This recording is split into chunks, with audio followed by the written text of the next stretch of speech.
They're the victims of online dating scams who've been tricked out of hundreds of thousands of dollars by internet fraudsters. Frustrated that the government isn't doing enough to help them, they're taking matters into their own hands. Melbourne woman Christine is one of these people. She lost $73,000 to a man that she believed she was dating.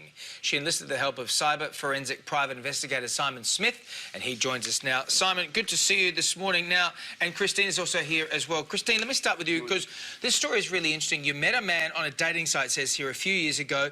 You actually did have a physical relationship with him. So how did he end up scamming you out of all this cash?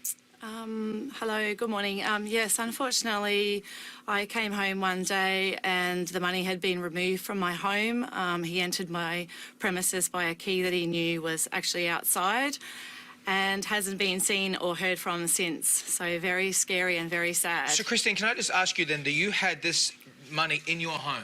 Yes, I did. Just lying around, he knew exactly where it was? Yes, it was actually in a cardboard box in a drawer, so he was well aware of where the money was, because we were looking at buying a house together and having a child together. Righto. Simon, this seems to be a common story. How many victims do you have coming to you? Good morning first. Yeah, probably I'd say there's at least 5 a month. I get kind of the most extreme cases. I'd say there's so many more out there, but a lot of people are kind of ashamed to sort of come out. Most of my victims are in the range of about 80,000 to the biggest being $3.5 million of people that have been scammed.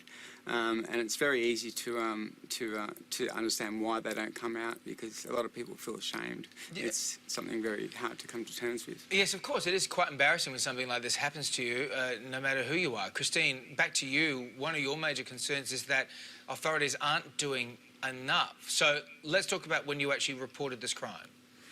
Yes, definitely. It's in the hands of the police. I had the police come around the day of the robbery to do fingerprints and that sort of thing.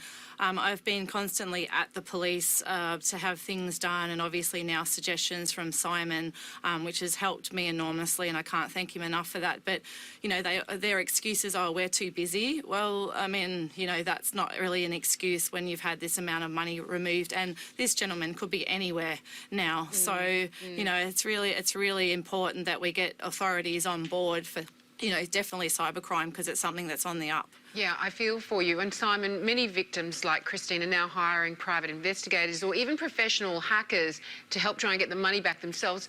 What exactly are you guys able to do for them? Well, sadly, when you're on the internet in dating sites and even through email, there's no IP address or ability to know who you're talking to.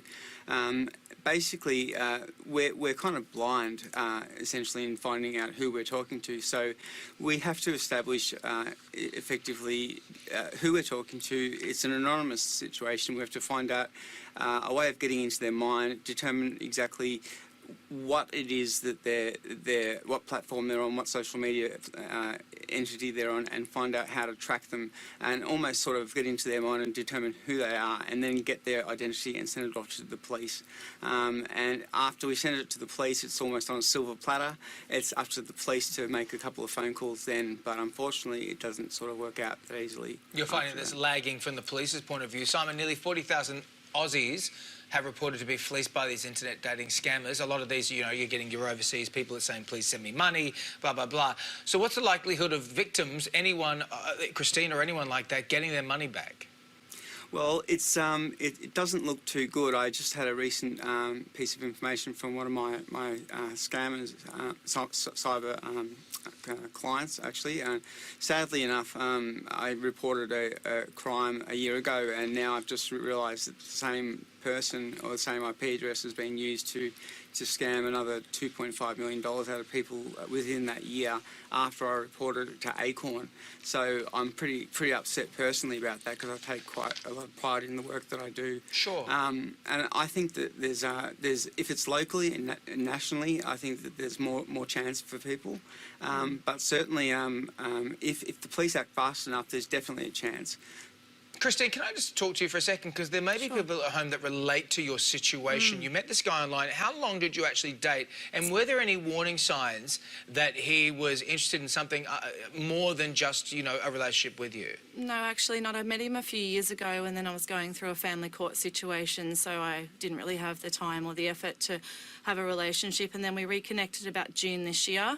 No indication whatsoever. Like I said earlier, we were planning on buying a house and, you know, having a child together. So thank goodness that hasn't happened. But, I mean, they're very good at what they do, and obviously this is what they do all the time. And I'm sure I'm not the only person that has encountered this particular, not man, not sure what, gentleman. He's a con artist. Yeah, scum. So, yeah, it's, and I'm ashamed that I'm involved in this, but, you know, I know that we will get to the end of it, and I hope that the police, and also with having Simon here now, that we can find this person and stop him from doing this to other people, because, you know, it is very difficult to deal with, and I've also got a young child that I've got custody of, so he's been involved in this as well, which is not nice to deal with. Of course. But Christine, you don't need to be ashamed. You acted in good faith. But the question on my mind is, has this scared you off online dating in the future? It scared me off dating altogether. I mean, it's very, very hard to trust somebody that you thought you were in a relationship with and obviously had a future with. And it's not the first time, obviously. It's the second time that I've met this particular person. So perhaps I could go and marry with first sight. That's about the only way I'll ever go. It's actually her second dating scam as well, actually, unfortunately, for Christine. Wow. Yeah. And so dating scams are very common as well. Look, we thank you both for coming on, Christine, especially for you for telling your story, because there will be people out there who are feeling the same shame and do not know what to do. But if you have been the victim of an internet scam, you can report it to the Australian Cybercrime Online Reporting Authority. And that is a good point, isn't it? The fact that it's not just the money, it's actually the fact that you've had your trust betrayed and humiliated. Sure, yeah.